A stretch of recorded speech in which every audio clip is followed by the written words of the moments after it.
December 1st, 2016. My name is Derrick Payne. I'm here to bring a word of uplift, encouragement, and hope to the young people who are successfully entering into the world of Phi Theta Kappa. I'm proud to be here, and I give honor to God, and everything that I do in this presentation in particular is dedicated to He who birthed and moves us forward through this. This is my best shot. Thank you.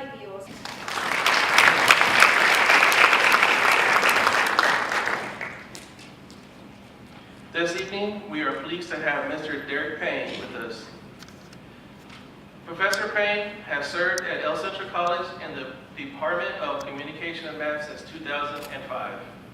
He is currently chairs the Speech Communication Department, as well as providing services to the college from a variety of committees.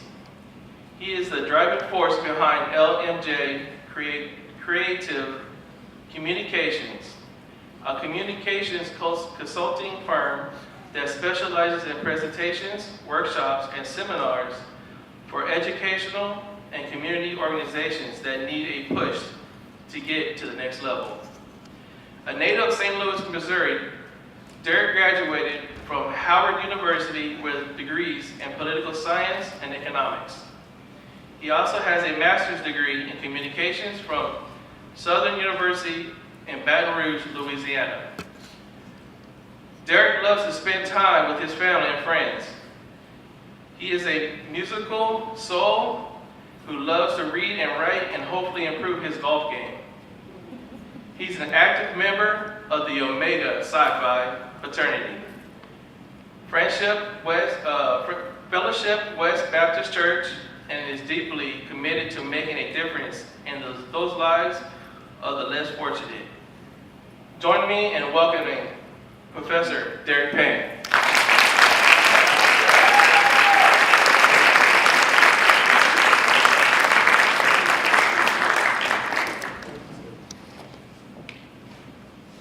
Good evening.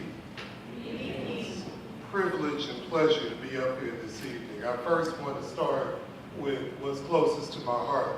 I have alumni in this room. If you have taken my class and suffered through months of me, please put your hand up, because that's what I see.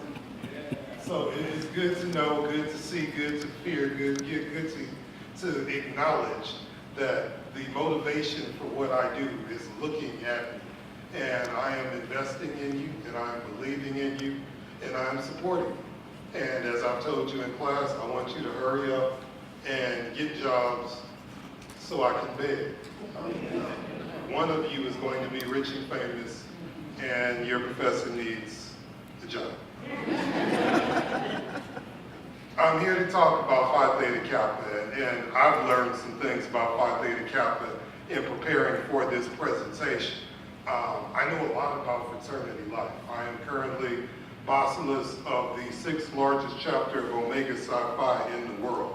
And if you ever really want your head to hurt, oh my gosh, they say you can always tell an Omega man, but you can't tell him much. I hope that's not true of Phi Theta Kappa as well.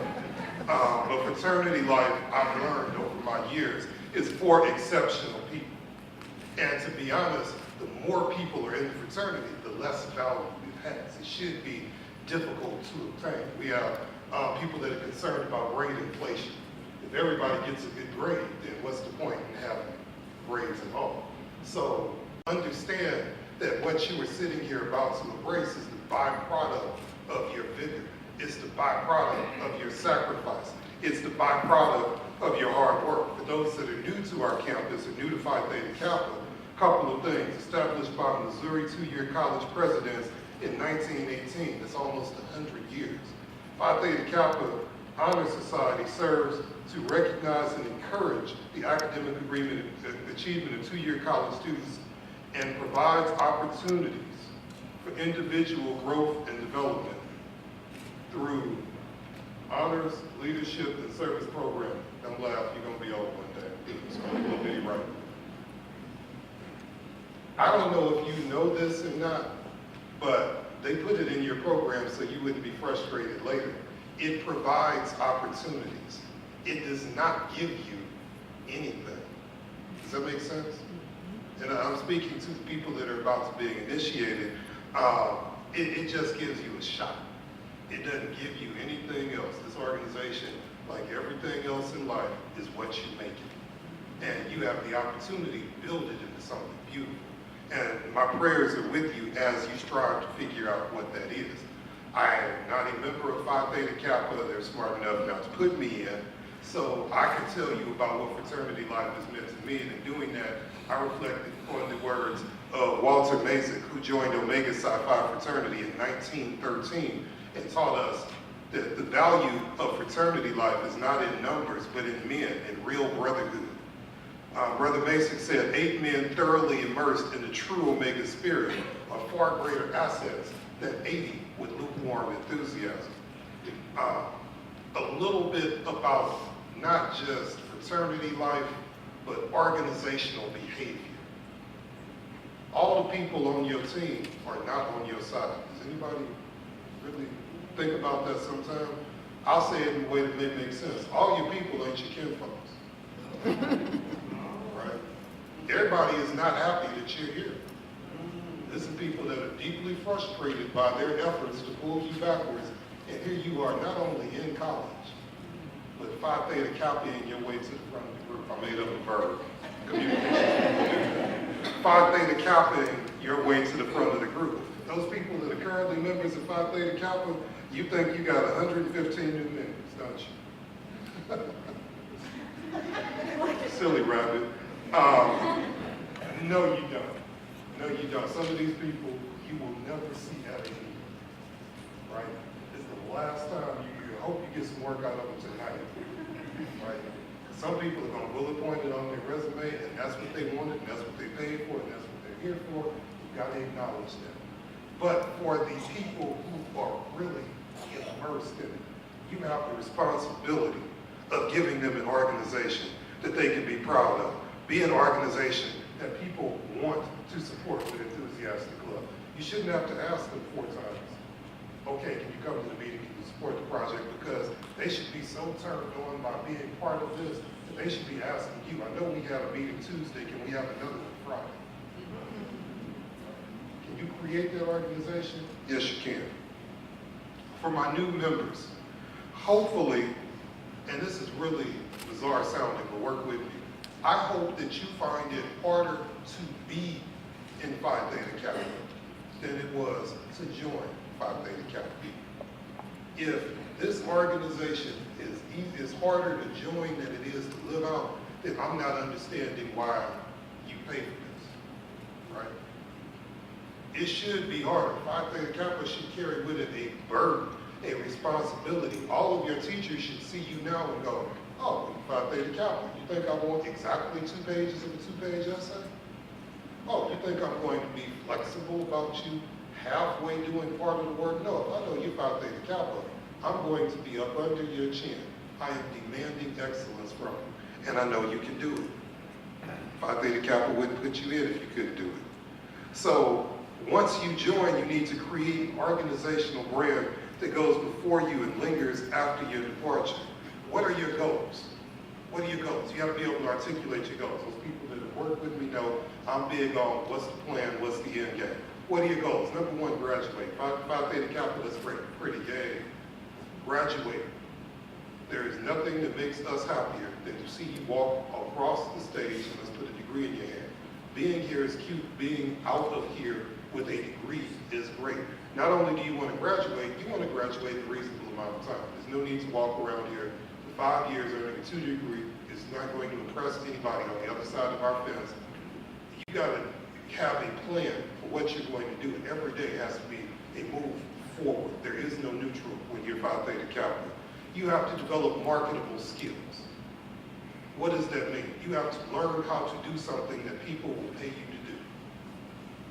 I have a nephew who is the world's leading Pokemon expert. I mean, he's Pokemon tough. But since people don't pay you to do that, that's not a skill that I just clap about. What are you going to learn while you're at El Centro that somebody will pay you to do? Think about that. You have to graduate in a reasonable amount of time, developing marketable skills, and be in your right mind. Because the reality is goal attainment can crush the attainer if you're not careful. Be careful to keep some part of your brain peaceful and alone and for yourself. Some of you are STEM majors. If you're STEM majors, you know about a catalyst. A catalyst is something that you burn and it creates industry, but it doesn't get destroyed in the process, right? Coal is a non-renewable resource. It will burn and create heat, but it's destroyed in the process. I don't want you to be destroyed in the process of earning a degree. That degree is going to be worthless if you are emotionally devastated and not able to work and not able to keep dreaming because you gave it your all at such an early level. And not only do you have to graduate in a reasonable amount of time with marketable skills and in your right mind, but you have to make some commitments. Make a commitment to make your community stronger. Make a commitment to improve the conditions of your family. Make a commitment to be an asset and not a liability. What are you willing to do to accomplish your goals? That's going to be tested. It is absolutely going to be tested. You say you want something, in between you and your goal is a world of hurt. How many of you have seen The Shawshank Redemption? Fascinating movie, one of my favorite stories, absolutely beautiful movie. There is a point in that movie where there's a Shawshank. What are you willing to go through to get what you really want, right? And I got a couple of college degrees, and let me tell you, they didn't come in the mail. Where you have a Shawshank moment, what are you willing to go through to get to what you really want? At a certain point, you gotta say 6 words. I'll do whatever it takes. I will do whatever it takes. To accomplish a goal of a college degree, 84% of the people in this country don't have it. You wanna be at the top of the top of the top. I'll do whatever it takes. I meet unsuccessful people all the time, and a lot of them, what do they have in common? That commitment to not doing something. Anytime somebody starts telling me what they're not gonna do, I know I've encountered a loser. Everybody knows what I'm talking about. I'm not gonna be going to the Bible. I'm not gonna be doing an extra trip. I know I have encountered a loser. You gotta get the knots out of your mouth if you're going to win.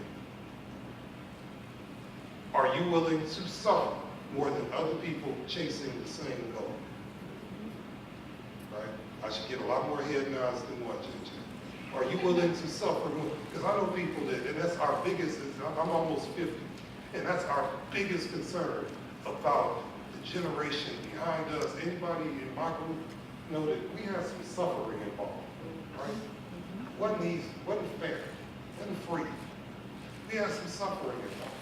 And we have built a generation behind us that's really not into suffering. They can't be uncomfortable for 9 seconds. They don't want it. I missed the bus, I'm going back home to get back there. And my fraternity brother, nobody knows the story of James Farmer, which is James Farmer.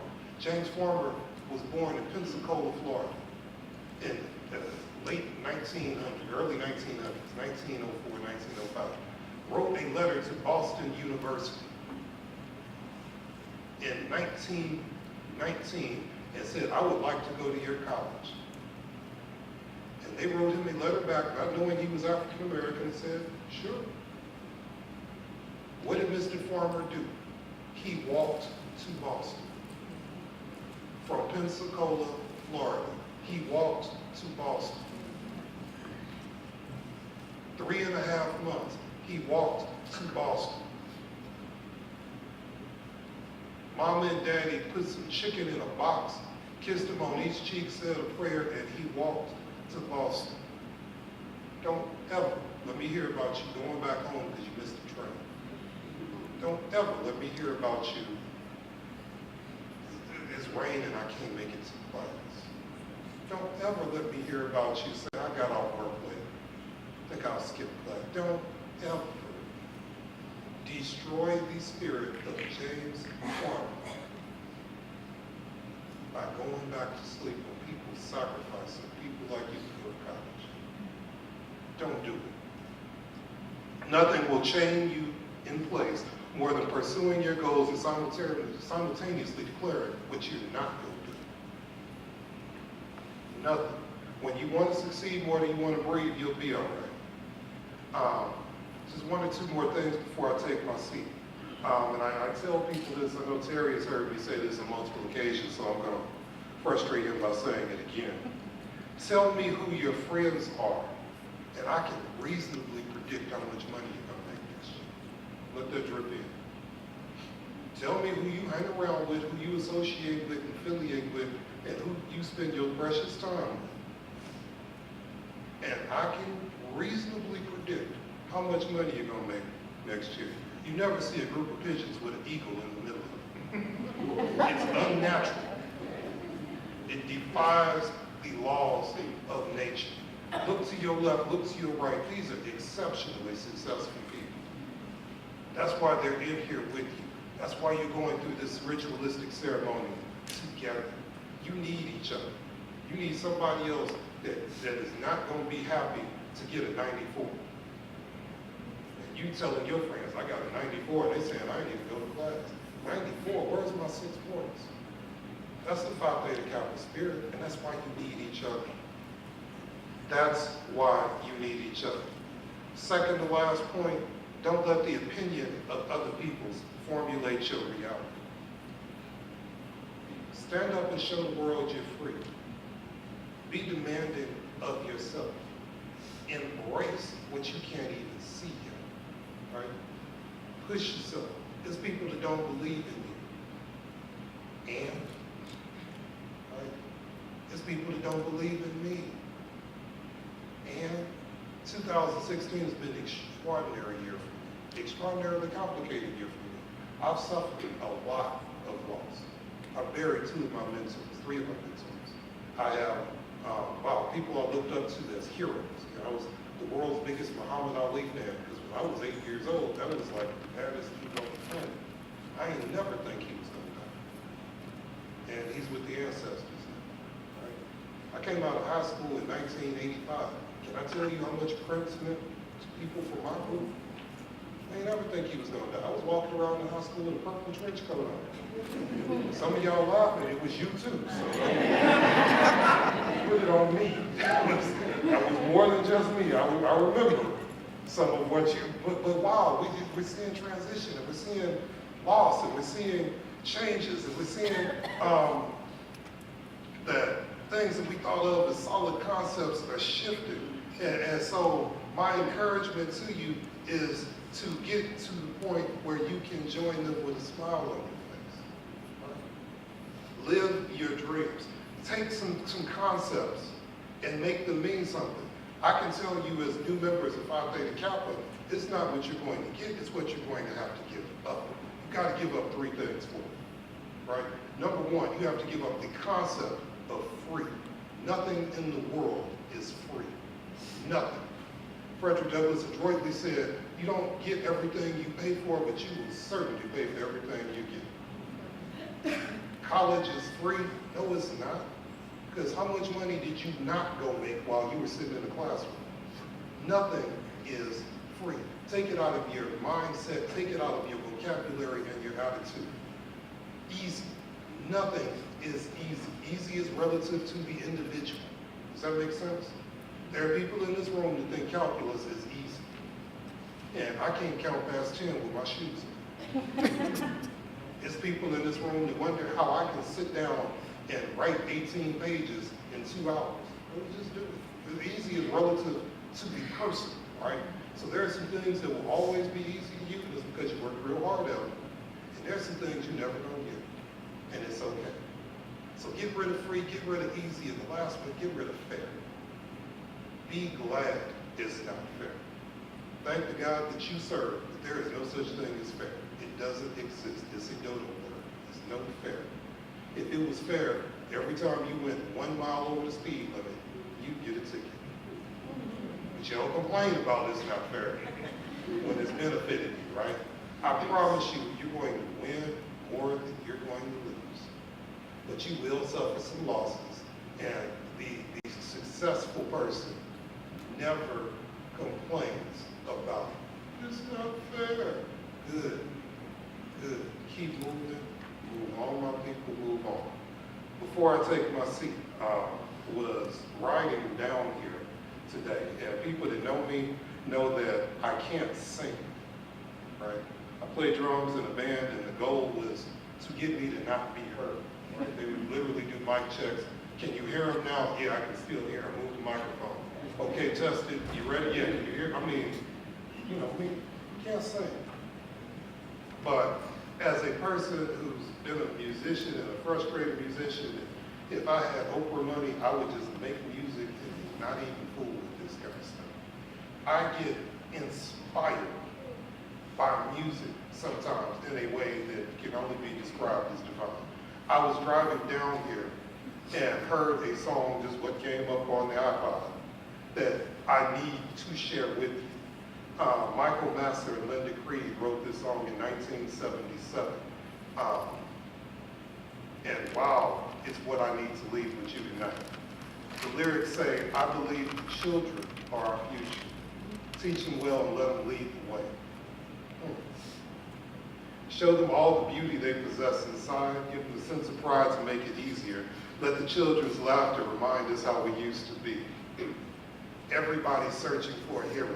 That hit home because I'm ended this year reminiscing about how many of my heroes I've had to say goodbye to. Everybody's searching for a hero. People need someone to look up to. I never found anyone who fulfilled my needs. A lonely place to be, so I learned to depend on me. Believe in yourself, depend on yourself. You all you got. I decided long ago never to walk in anyone's shadow. If I fail or if I succeed, at least I'll live as I believe. No matter what they take from me, they'll never take away my dignity. Because the greatest love of all is inside of me. I found the greatest love of all inside of me. And if by chance that special place that you've been dreaming of leads you to a lonely place, find your strength in love. People that know me know that I'm effective and effusive about saying one thing, because I don't know if I'll ever see any of you again after tonight. I love you. There's nothing you can do about it. It is the single, deepest, greatest, most powerful force in the universe. There's nothing like love. Experience it. Give yourself to it. Be willing to lose, because, wow, the opportunity to win is going to save your life. I love you. I believe in you. I'm investing in you. I'm here for you anytime of the day. There's not a person in this room who wants to talk to me that can't talk to me. I'm the only Derrick Payne in Dallas phone book. I don't mind what I'm doing because of you, because I know the outcome. Honor each other. Commit to this organization. But bigger than all of that, commit to loving yourself is the key. God bless your life. Thank you.